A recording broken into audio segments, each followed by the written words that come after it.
Okay, welcome back guys.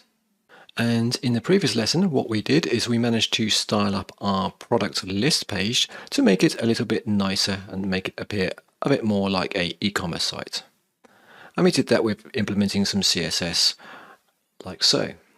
Now what we need to do next is make it so that when we click on this View Products button here, or we actually click on the title of the actual item, we want to go to another page which is going to display all the details of the particular product. This is basically going to be like a little summary, but we want to maybe display a long description and things like that.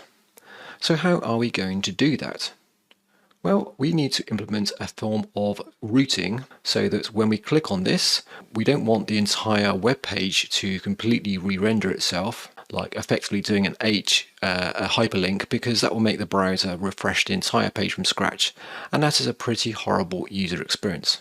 We've now got the power in React to make it completely client-side, which means you won't see any flicker and things like that. So how do we do that? Well, so basically React doesn't have any opinion on how to do any routing.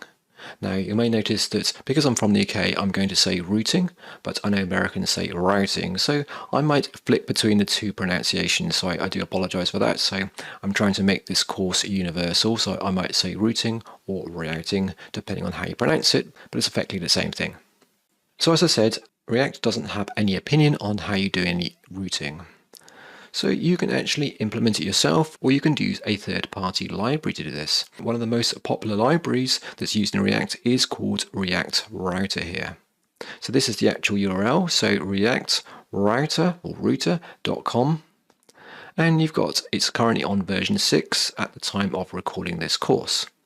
And this can do a whole load of nice little things, effectively like as you can see down here, and you can read all about it on the left hand side.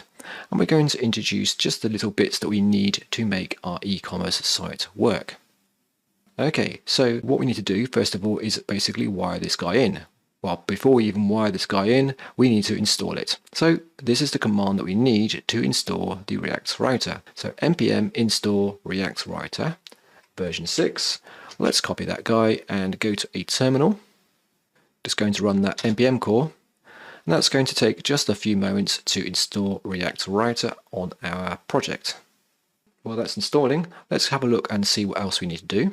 So to actually use it, we need to import it in. As you can see here, we import in a browser router. That basically controls our browser to be able to navigate between the different routes here, or routes, again, depending on how you pronounce it. And we need to effectively set up inside our app.js or index.js, or the suggested place where we do it is where we actually mount the component, and we simply create the routes here and we can set up the paths. Now that is probably installed. Yes, it has. So let's go to package.json, and we can see in our package.json that it's installed a version 6 of React Router. Fantastic, so it's now ready for us to use. Okay, so let's go to index.js.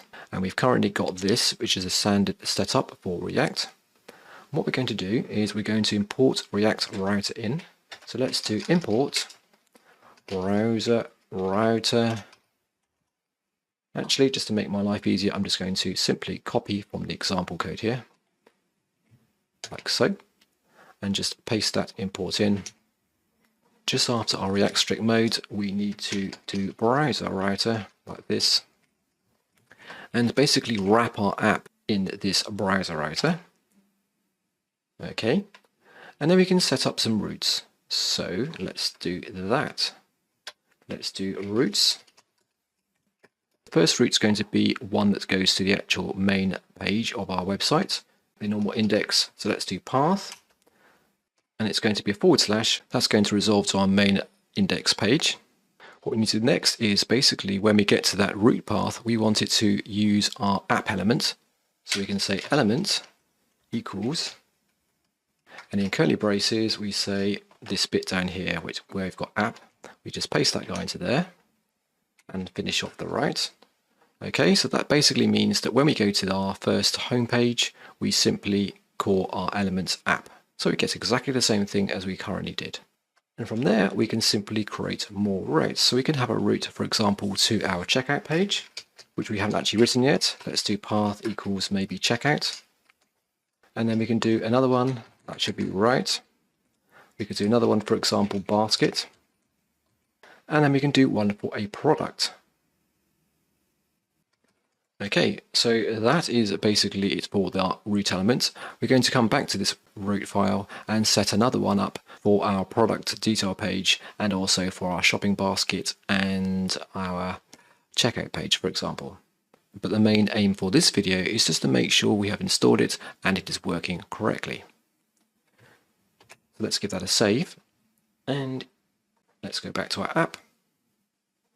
And when we refresh the page, we should get our actual page in exactly the same way before. And if we click our actual links here, we still get our products appearing the same way.